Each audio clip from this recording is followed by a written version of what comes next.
Hola, soy Arturo.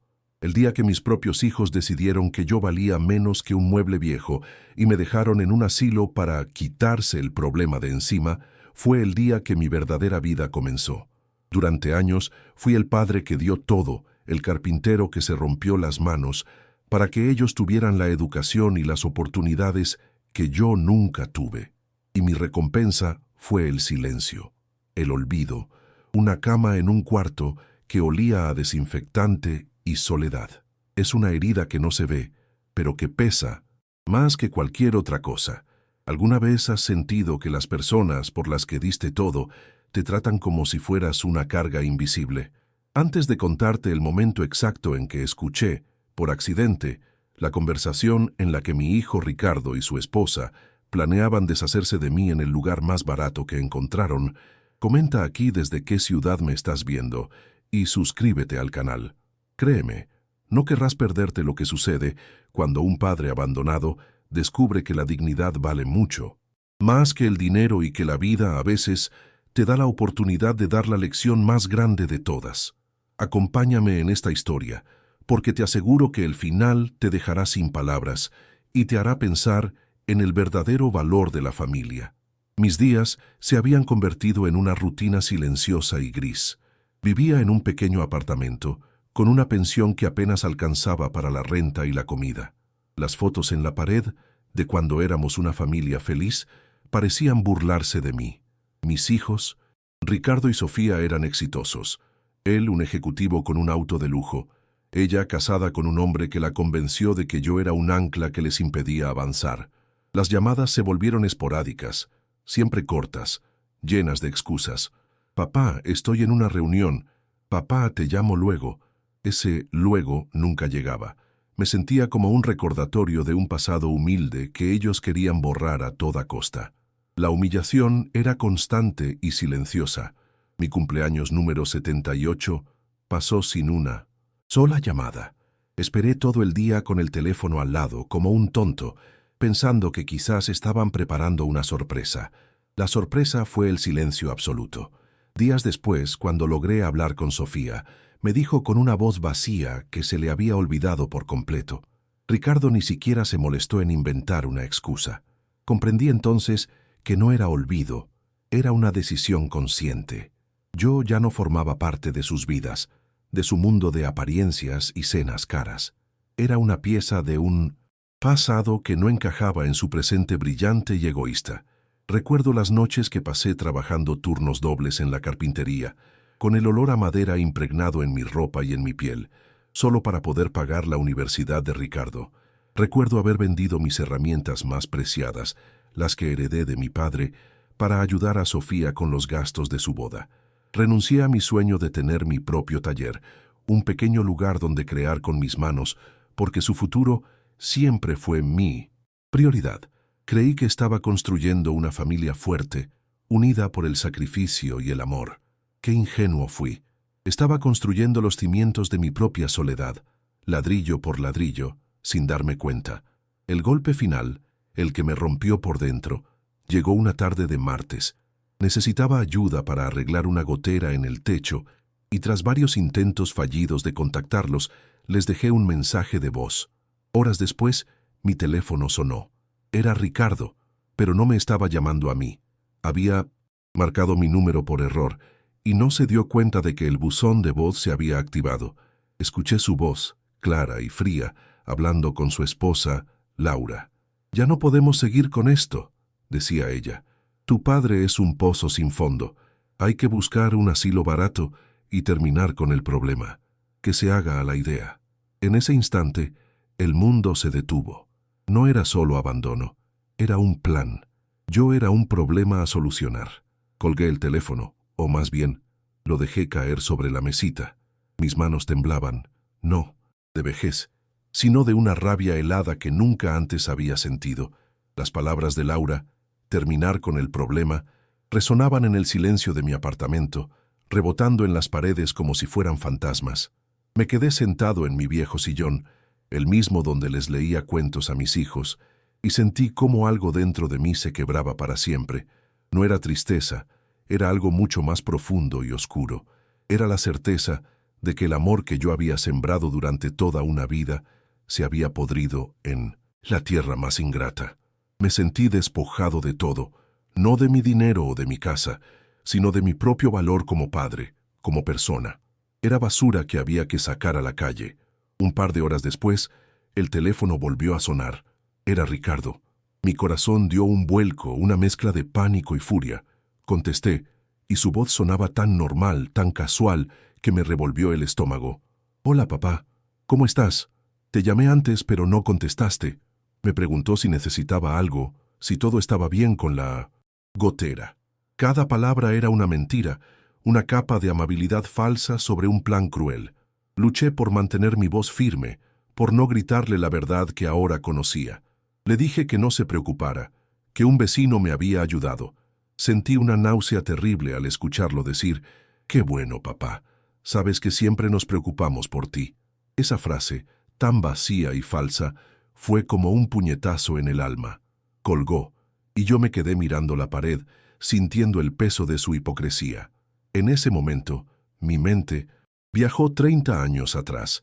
Recordé una noche de invierno, con una fiebre que me partía los huesos, pero igual me levanté a las 4 de la mañana para ir a la carpintería. Ricardo necesitaba dinero para un viaje de estudios, uno que, según él, definiría su futuro. Trabajé 3 semanas seguidas sin descanso, con el cuerpo adolorido, para juntar cada centavo. Recuerdo la alegría en su rostro cuando le di el sobre con el dinero. Me abrazó y me dijo, «Papá, nunca me voy a olvidar de esto. Te lo voy a devolver con creces». Ahora, sentado en mi soledad, entendía que esa promesa era tan hueca como su preocupación actual. El sacrificio de un padre, para él, no era más que un escalón que pisó y olvidó para seguir subiendo. Al fin de semana siguiente, vinieron a visitarme. Fue la primera vez en meses que los veía a los dos juntos en mi casa. Ricardo entró con una sonrisa forzada, mientras Laura, su esposa, miraba mi pequeño apartamento con un disimulado desprecio, como si temiera que el polvo de mis muebles manchara su ropa cara. Sofía, mi hija, parecía un fantasma. No me miraba a los ojos, se movía incómoda, ajustándose el vestido como si quisiera escapar de su propia piel. Trajeron un pastel comprado, de esos que saben a plástico, y lo pusieron sobre la mesa como una ofrenda de paz. Hablaban de sus trabajos, de sus vacaciones, de todo menos de mí.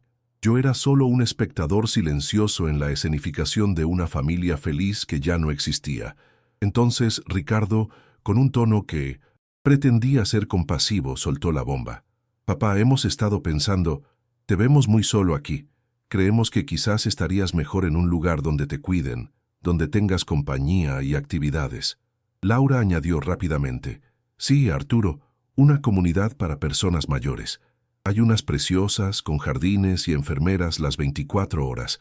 Es por tu bien, para que no te sientas una carga para nadie». La palabra «carga» me golpeó con la fuerza de una bofetada. Lo dijeron con tanta naturalidad como si me estuvieran haciendo el favor más grande del mundo. Yo no dije nada, solo los observé, viendo la codicia y el alivio en sus ojos. Estaban vendiéndome mi propio exilio como si fuera un paraíso.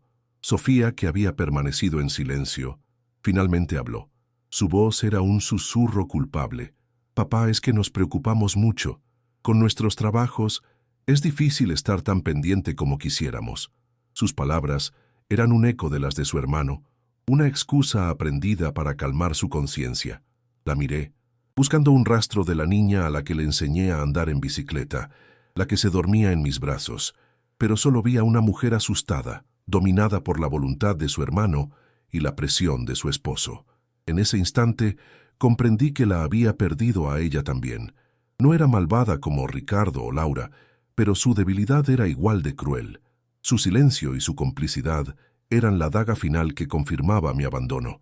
Se fueron poco después, dejándome el pastel intacto sobre la mesa y un par de folletos de residencias para ancianos. Los títulos decían «El descanso dorado y Villa Serenidad». Las fotos mostraban a ancianos sonrientes jugando a las cartas y paseando por jardines perfectos. Era una mentira tan bien empaquetada como la preocupación de mis hijos. Me quedé solo en mi apartamento, pero algo había cambiado. La herida seguía ahí, profunda y dolorosa, pero sobre ella empezaba a crecer una capa de hielo. La tristeza se estaba transformando en una calma fría, una resolución. Ya no era una víctima esperando el golpe final. Era un hombre que había visto la verdadera cara de sus hijos y que por primera vez en mucho tiempo sabía exactamente lo que tenía que hacer. La humillación había terminado. A la mañana siguiente, recogí los folletos de Villa Serenidad de la mesita de centro. Los miré por un largo rato, sintiendo el papel satinado entre mis dedos, una mezcla de insulto y propaganda barata. No sentí tristeza, ni siquiera rabia. Sentí una claridad helada, como el aire de una mañana de invierno. Caminé hasta el bote de la basura de la cocina y los dejé caer dentro, junto a las cáscaras de huevo y los restos del café. El sonido fue sordo, definitivo. Mis hijos habían trazado su plan para mí, un plan para borrarme de sus vidas de la manera más conveniente posible. En ese momento, mientras el silencio del apartamento me envolvía, decidí que yo también tendría un plan. Ya no era el padre herido que esperaba una llamada. Era un hombre que había sido empujado al borde y que en lugar de caer había decidido mirar el abismo de frente. Esa misma semana hice lo que había hecho cada sábado durante los últimos 40 años. Compré un billete de lotería en la pequeña tienda de la esquina.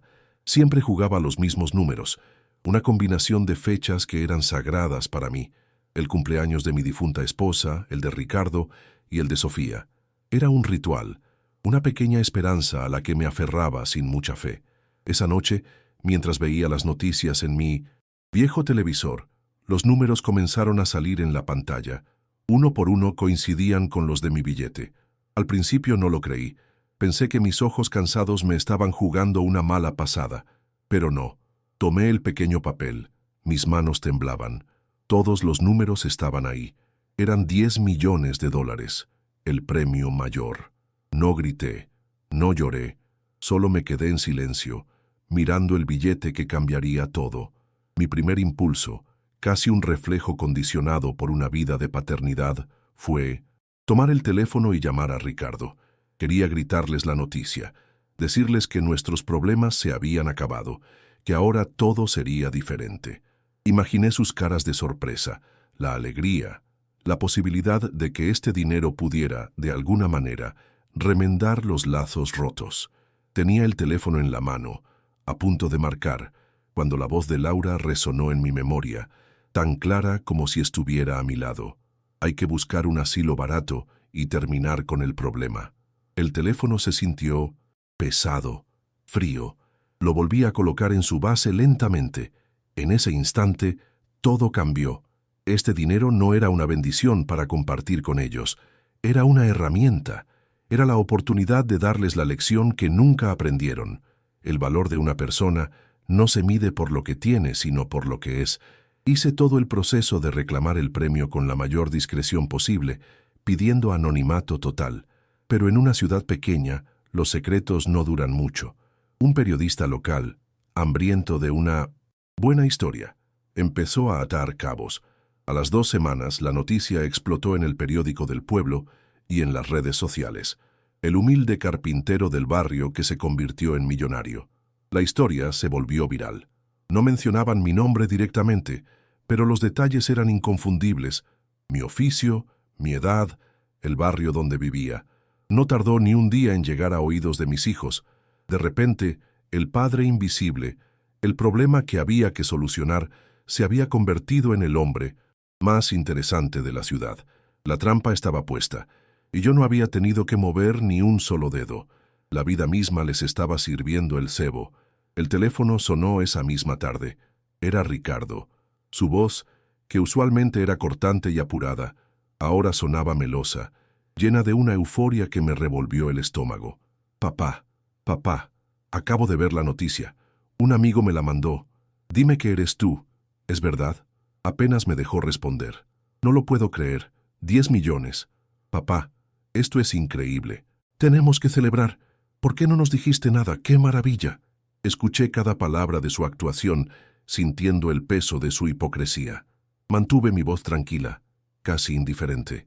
Sí, hijo, tuve un poco de suerte, le dije. Su falsa alegría se desbordaba por el auricular, mientras yo solo podía pensar en la conversación que había escuchado por error. La suerte, para mí, no había sido ganar el dinero, sino descubrir a tiempo quiénes eran ellos en realidad. Al día siguiente, mi pequeño y silencioso apartamento fue invadido. Llegaron todos juntos, como si hubieran coordinado un asalto de afecto. Ricardo y Laura entraron con una canasta de frutas exóticas tan grande que apenas cabía por la puerta. Sofía trajo a mis nietos, a quienes no veía desde hacía casi un año, y los empujaba para que me abrazaran y me llamaran abuelito. Laura, que siempre había mirado mis muebles con desdén, ahora tocaba mi viejo sillón de madera y decía: «¿Qué encanto tiene todo esto, Arturo? Tan auténtico». Se movían por mi casa como si fuera un palacio recién descubierto, sus sonrisas falsas iluminando cada rincón oscuro. Yo los observaba en silencio, jugando mi papel de viejo afortunado, mientras por dentro sentía una mezcla de asco y un poder que nunca antes había experimentado. Esa misma tarde, después de los abrazos forzados y las preguntas sobre mi estado de ánimo, Ricardo se sentó a mi lado en el sofá, adoptando un tono serio y confidencial. «Papá, tenemos que hablar de esto». «Seriamente», comenzó poniendo una mano sobre mi hombro. 10 millones es mucho dinero. No puedes manejarlo solo. Necesitas un equipo, asesores financieros, gente que te ayude a proteger este patrimonio. Es por tu bien, para que nadie se aproveche de ti». Laura asintió con fervor desde la cocina. «Tu hijo tiene razón, Arturo. Esto ahora es un asunto de familia». La palabra familia salió de su boca con una facilidad que me heló la sangre. Estaban comenzando su jugada, tratando de tomar el control. Yo solo asentí lentamente y dije: «Lo pensaré, hijo. Tienes razón. Es mucho dinero». Dejé que creyeran que estaban ganando. Las semanas que siguieron fueron un teatro del absurdo. Cada día, mis hijos intentaban demostrarme cuánto se preocupaban por mí, pero su preocupación siempre giraba en torno al dinero. Ricardo trajo a un asesor financiero, un joven con un traje demasiado caro y una sonrisa que no le llegaba a los ojos, que me hablaba de portafolios de inversión y paraísos fiscales. Yo asentía, fingiendo interés mientras veía cómo mis hijos se miraban entre sí, con los ojos brillantes de codicia. Laura ya estaba planeando mi mudanza a un lujoso apartamento en el centro, uno más acorde a mi nuevo estatus. No se daban cuenta de que, para mí, mi estatus no había cambiado. Seguía siendo el hombre que ellos habían decidido abandonar en el asilo más barato que pudieran encontrar. La única diferencia era que ahora yo tenía el poder, el punto de quiebre, el momento que solidificó mi resolución de una manera que ya no tenía vuelta atrás. Fue un jueves por la tarde. Laura, en un arranque de generosidad, decidió que mi viejo sillón reclinable, el que mi difunta esposa y yo compramos con nuestro primer sueldo extra, era una antigüedad deprimente. Sin consultarme, contrató a unos hombres para que se lo llevaran. La vi supervisar la operación desde la puerta de la cocina con una mueca de asco. «Ya era hora de sacar esta tristeza de la casa, Arturo. Te compraremos uno de italiano, de piel de verdad». No dije nada. Solo vi cómo se llevaban el último mueble que conservaba el aroma de mi esposa, el lugar donde le leí cuentos a mis hijos. En ese silencio, mi corazón se convirtió en una piedra. Ya no solo querían mi dinero, querían borrar mi historia. Mientras ellos planeaban cómo gastar mi fortuna, yo comencé a ejecutar mi propio plan en secreto. Una mañana, les dije que iría a caminar al parque para aclarar mis ideas. En lugar de eso, tomé un autobús al otro lado de la ciudad para encontrarme con Mateo, un viejo amigo de la carpintería que se había convertido en un abogado honesto antes de retirarse. Nos sentamos en un café modesto, de esos que huelen a café de verdad, y le conté todo. La llamada que escuché, el abandono, el premio y su repentino amor filial. Mateo me escuchó sin interrumpir, sus ojos sabios reflejando una profunda tristeza. Cuando terminé, simplemente asintió y dijo: «Arturo, les daremos una lección sobre el verdadero significado de la herencia. Y créeme, no será dinero lo que reciban». Por primera vez en meses sentí que no estaba solo. Los días se convirtieron en un juego peligroso de disimulo. Yo me reunía con Mateo para dar forma a los documentos legales que cambiarían sus vidas para siempre, mientras en casa aguantaba la creciente impaciencia de mis hijos. Ricardo me llamaba a diario. «Papá, ¿ya pensaste en la propuesta del asesor? El mercado está en un buen momento. No podemos perder tiempo». Sofía me visitaba con excusas cada vez más transparentes, tratando de averiguar qué pensaba hacer. Sentía la presión montándose como una olla a punto de explotar. Sus sonrisas se volvían más tensas, sus gestos de cariño más mecánicos. La máscara de la familia perfecta se estaba resquebrajando y debajo asomaba la fea cara de la desesperación. Estaban aterrados de que se me ocurriera hacer algo con el dinero que ellos ya consideraban suyo. Finalmente, Ricardo decidió que era hora de dar el golpe de gracia. Me llamó con un tono falsamente festivo. «Papá, te tengo una sorpresa. Reservé una mesa en La Cima, el restaurante más elegante de la ciudad. Vamos a celebrar en familia como te mereces. Y de paso, llevaremos los documentos finales para que los firmes tranquilamente. Es hora de asegurar tu futuro, nuestro futuro». La palabra «nuestro» resonó en mi oído como una sentencia. Era la confirmación final. No se trataba de mi bienestar, sino de su ambición. Acepté con una calma que lo sorprendió. «Claro, hijo. Será una noche para recordar», le dije, y sabía con una certeza absoluta que así sería. Sería la noche en que su mundo, construido sobre la mentira y la codicia, se vendría abajo. Llegó el día de la cena. Mientras me preparaba, ignoré por completo el traje de diseñador que Laura me había comprado. En su lugar, abrí mi viejo armario y saqué el único traje bueno que tenía, el que usé en la boda de Sofía y en el funeral de mi esposa. Era un traje humilde, de un color oscuro y gastado por el tiempo, pero era mío. Representaba mi vida, mis sacrificios, mi historia. Me miré en el espejo y no vi a un millonario. Vi a Arturo, el carpintero, el padre que lo dio todo, el hombre al que intentaron desechar como a un trasto viejo.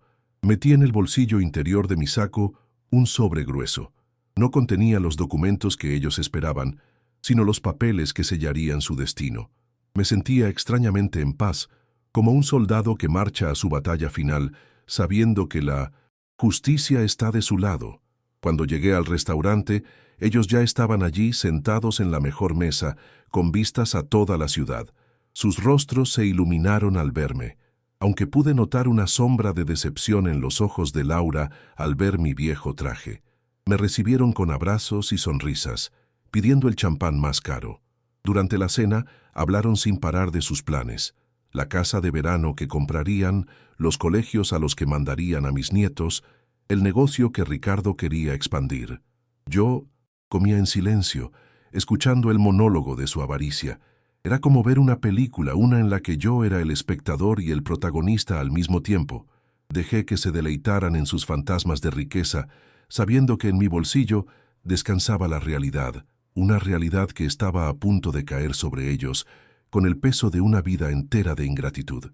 Finalmente, después del postre, Ricardo carraspeó, y con una sonrisa que no le llegaba a los ojos, deslizó una elegante carpeta de cuero sobre la mesa.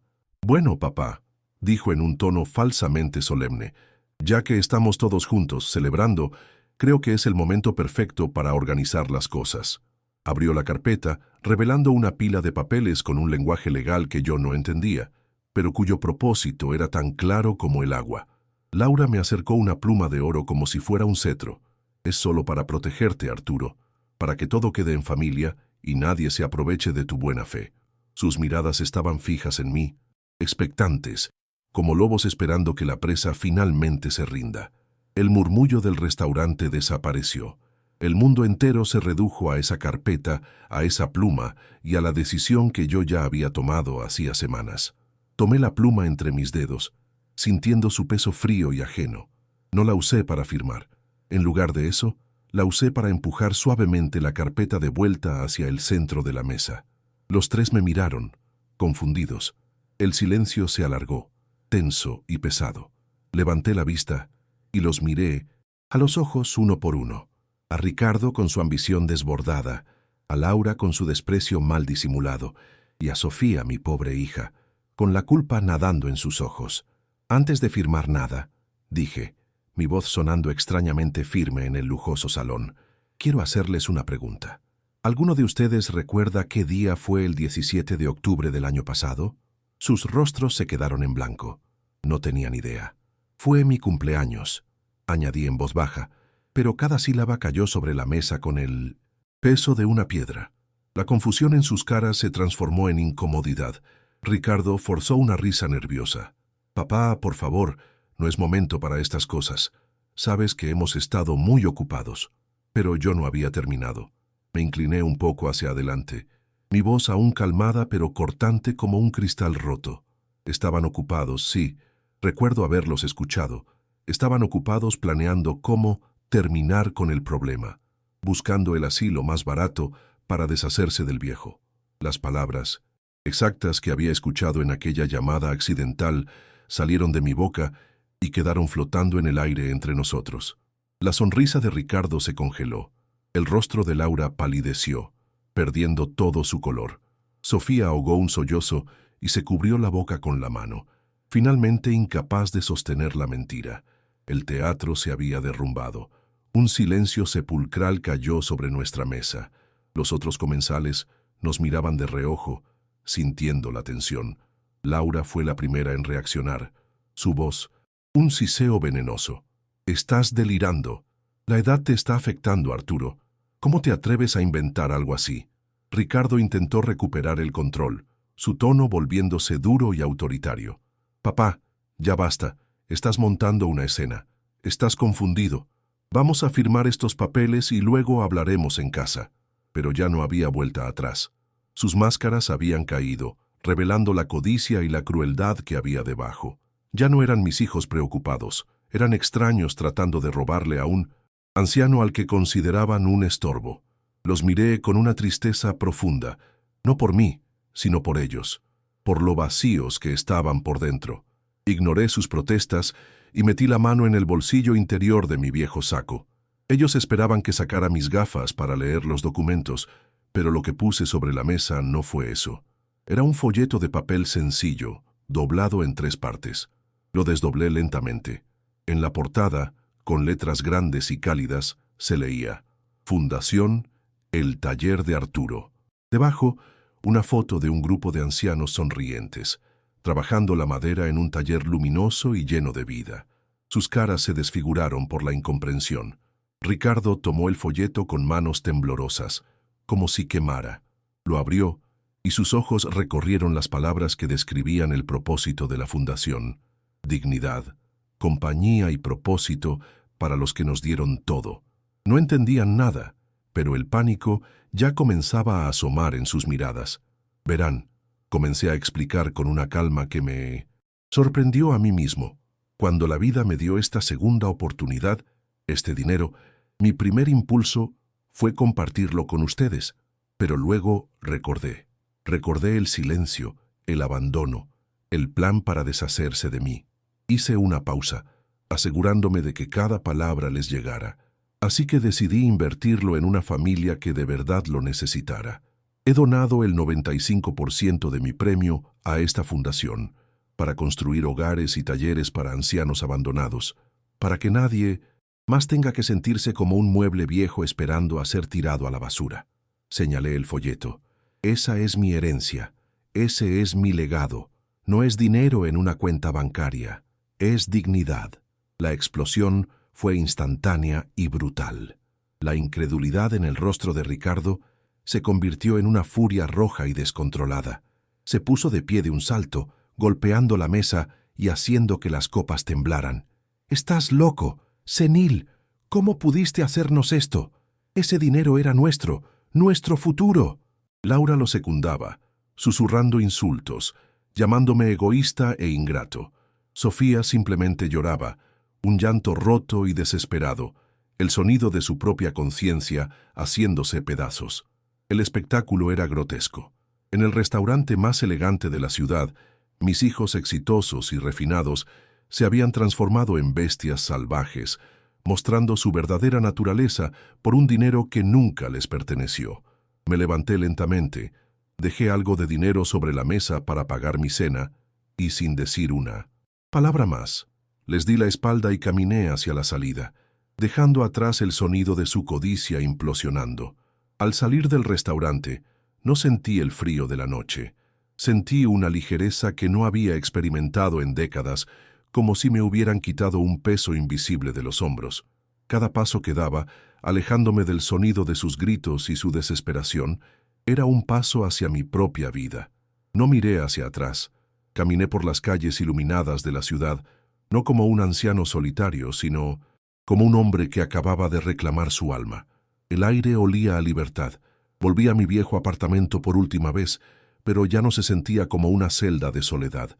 Era el umbral de un nuevo comienzo, el lugar donde el viejo Arturo había muerto para que el verdadero Arturo pudiera finalmente empezar a vivir. La humillación se había quedado en esa mesa, junto a las copas de champán rotas y las mentiras expuestas. Los días siguientes, mi viejo teléfono no paró de sonar. Eran ellos. Ricardo me dejó mensajes de voz que pasaban de la súplica desesperada a la amenaza furiosa. Hablaba de abogados, de declararme incompetente, de que le estaba robando el futuro a sus hijos, mis nietos. Laura me envió textos llenos de veneno, llamándome un viejo cruel y egoísta. Sofía solo lloraba en sus mensajes, pidiéndome que reconsiderara, que no destruyera a la familia. No respondí a ninguno. Un par de días después, simplemente cambié mi número. Corté el último hilo que me ataba a ellos. Su mundo, construido sobre la expectativa de mi fortuna, se había derrumbado estrepitosamente, y yo ni siquiera estaba allí para ver las ruinas. Se quedaron solos con su codicia, gritándole a un teléfono que ya no escuchaba. Me mudé a una pequeña casa, sencilla pero llena de luz, a unas pocas cuadras de la fundación. El taller de Arturo cobró vida más rápido de lo que imaginé. No era un lugar triste, olía a pino y a café recién hecho. El sonido de las sierras y los martillos se mezclaba con las risas y las conversaciones. Me convertí en el maestro carpintero, enseñando a otros hombres y mujeres de mi edad, e incluso a jóvenes voluntarios, el arte que me había dado de comer toda la vida. Por fin tenía el taller con el que siempre soñé, no para hacerme rico, sino para compartir lo que sabía. Cada silla que construíamos, cada mesa que lijábamos, era un acto de desafío contra el olvido. Estábamos creando, estábamos vivos, y éramos visibles los unos para los otros. La noticia de mi donación se hizo pública, y con ella, la historia completa. La comunidad que al principio los había visto como los hijos afortunados de un nuevo millonario, ahora los veía por lo que eran. La reputación de Ricardo en su mundo de negocios se vino abajo. Nadie quería hacer tratos con un hombre que había intentado encerrar a su propio padre. Laura fue marginada de su círculo social, convirtiéndose en el chisme de las cenas a las que ya no la invitaban. Se habían pasado la vida construyendo una fachada de éxito y respetabilidad, y yo, con un simple acto de dignidad, la había demolido por completo. El dinero que tanto anhelaban se convirtió en la marca de su vergüenza, una mancha que no podían limpiar. Su mayor miedo se hizo realidad. Se convirtieron en un fracaso a los ojos de todos. Mientras ellos se hundían, yo florecía. Encontré una nueva familia en la fundación. Estaba Miguel, un sastre jubilado con manos tan precisas como las mías, con quien pasaba horas hablando de viejos tiempos. Estaba Isabel, una exmaestra, cuya risa llenaba el taller y cuyo único hijo vivía en otro continente. Celebrábamos nuestros cumpleaños con pasteles caseros y canciones desafinadas. Con el 5% del premio que me había quedado, organicé pequeños viajes. Fuimos a ver el mar, algo que muchos no habían hecho en años. Nos sentamos en la arena, sintiendo el sol en la cara, y comprendí que la verdadera riqueza no era tener 10 millones en el banco, sino tener a alguien con quien compartir un atardecer en 1900. Silencio. Eran momentos que el dinero no podía comprar y que mis hijos nunca entenderían. Nunca más volví a hablar con Ricardo o Sofía. Años después, me llegaron rumores de que se habían divorciado y que Ricardo había perdido su empresa. Sofía, me dijeron, se había mudado a otra ciudad, tratando de escapar de la sombra de su propia historia. No sentí alegría, solo una profunda y lejana lástima. Mi fundación, en cambio, creció, convirtiéndose en un refugio para cientos de personas. Seguí trabajando en mi taller hasta el último de mis días, con las manos llenas de astillas y el corazón lleno de paz. Mi verdadero legado no fue el dinero que doné, sino la prueba de que un hombre puede ser descartado, pero nunca despojado de su valor. La vida me dio la oportunidad de enseñar una última lección. La herencia más valiosa que un padre puede dejar no es la que se cuenta en billetes, sino la que se mide en dignidad. Si conoces a alguien que necesita escuchar este mensaje de autoconfianza, por favor comparte este video con esa persona. No olvides suscribirte para más historias sobre cómo encontrar tu propio camino, incluso cuando no es el que los demás esperan. Gracias por escuchar. Mucha gente me pregunta si alguna vez me arrepentí, si en las noches de soledad extrañé el sonido de sus voces, incluso las falsas. La verdad es que la soledad que sentía en mi viejo apartamento era ruidosa, llena de ausencias y decepciones. La soledad que elegí después es silenciosa y pacífica. Está llena del aroma a madera recién cortada, del murmullo de conversaciones honestas y de la certeza de que estoy exactamente donde debo estar. Cambié un silencio que me hería por uno que me sana. Descubrí que la paz no es la ausencia de problemas, sino la presencia de dignidad, y esa es una compañía que nunca te abandona. Ya no espero llamadas que no llegan. En cambio, disfruto del sonido de un martillo golpeando un clavo, el sonido de la vida siendo construida de nuevo con mis propias manos. La palabra familia cambió de significado para mí. Ya no es una obligación dictada por la sangre, sino una elección forjada en el respeto mutuo. Mi familia ahora son los hombres y mujeres del taller, personas con historias grabadas en las arrugas de sus rostros, que entienden el valor de una mano amiga y una escucha atenta. Compartimos café por las mañanas y nos contamos anécdotas de vidas que, aunque diferentes, tienen en común el haber sido empujadas a los márgenes. No hay agendas ocultas ni expectativas materialistas. Solo hay el simple y profundo placer de la compañía, de saber que tu presencia es valorada por lo que eres, no por lo que puedes dar. Aprendí que la sangre te hace pariente, pero es la lealtad, el cariño y el respeto lo que te convierte en familia. El taller de Arturo no es solo un edificio de ladrillos y madera, es un santuario para la dignidad. Cada día veo llegar a personas que, como yo, se sentían invisibles para el mundo y para sus seres queridos. Llevan en sus hombros el peso del olvido, pero cuando toman una herramienta, cuando sienten la textura de la madera y empiezan a crear algo con sus propias manos, algo cambia en su mirada. Se enderezan, sus ojos brillan con un propósito renovado. No fabricamos muebles, fabricamos segundas oportunidades. Cada pieza que sale de ese taller es un testimonio de que la vejez no es un final, sino una continuación, y que el valor de una persona no disminuye con los años, sino que se enriquece con la experiencia, con el tiempo. Las noticias sobre mis hijos me llegaron a través de terceros, como ecos de un mundo que ya no era el mío. Sufrí al saber de sus fracasos, de su caída social y financiera. No sentí alegría, ni siquiera satisfacción, solo un vacío profundo y una tristeza inmensa por los niños que una vez crié con tanto amor y que se perdieron en el laberinto de la codicia. Se convirtieron en prisioneros de la misma fachada que intentaron construir, una vida de apariencias que se desmoronó cuando su fuente de financiación desapareció. Su castigo no fue perder el dinero, sino tener que vivir consigo mismos, con el conocimiento de lo que hicieron y de lo que perdieron para siempre, la posibilidad de tener un padre que los amara incondicionalmente.